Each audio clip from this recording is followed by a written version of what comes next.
નમસ્કાર ખેડૂત મિત્રો, હું રાઘવાણી રાહુલ કોરોમંડળ ઇન્ટરનેશનલથી હું આપ સૌનું હાર્દિક સ્વાગત કરું છું.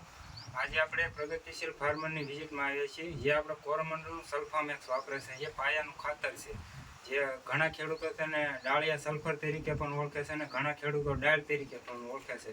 તો આપણે ખેડૂત પાસેથી જાણીશું કે તેમને સલ્ફામેક્સથી શું ફાયદો છે. તો તમારો પરિચય જાણીશું.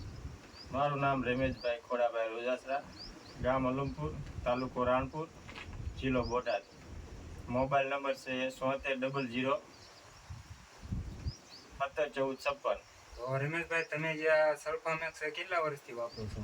સલ્ફામેક્સ હું 2 વર્ષથી વાપરું છું, પણ એનું રિઝલ્ટ એ સારું છે. અને તેલીબિયામાં, કપાસમાં, માંડવીમાં અને જીરામાં પણ હું વાપરું છું. ગયા વર્ષે મેં વાપર્યું પછી મને ઉતારામાં પણ સારું રહ્યું છે અને સુકારામાં પણ સારું રહે છે.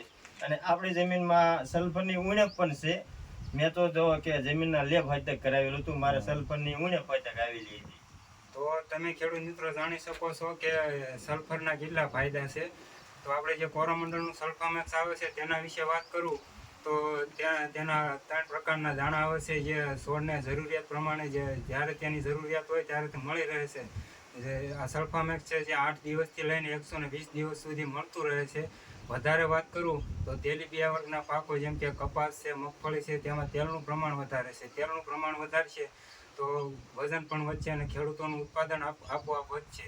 ત્યારબાદ વાત કરું તો કઠોળ વર્ગના પાક જેમ કે ચણા છે, ત્યારબાદ સોળી છે, મગ છે, તુવેર છે, આ બધામાં પ્રોટીનનું પ્રમાણ વધારે છે.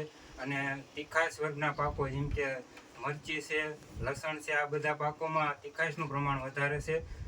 અને વધારે વાત કરું તો આપણે કંપની દ્વારા એક લકી ડ્રો રાખવામાં આવ્યો છે, જેમાં 200+ ખેડૂતો વિજેતા બની શકે છે.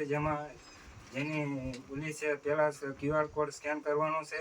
ત્યારબાદ તેમાં ખેડૂતનું નામ, મોબાઈલ નંબર અને કેટલા કિલોની ખરીદી કરી છે તે, અને ત્યારબાદ જે ડીલર પાસેથી બિલ મળે તે અટેચ કરવાનું છે અને સબમિટ કરવાનું છે. ત્યારબાદ તમને તેના પર OTP મળશે અને સબમિટ થઈ જશે.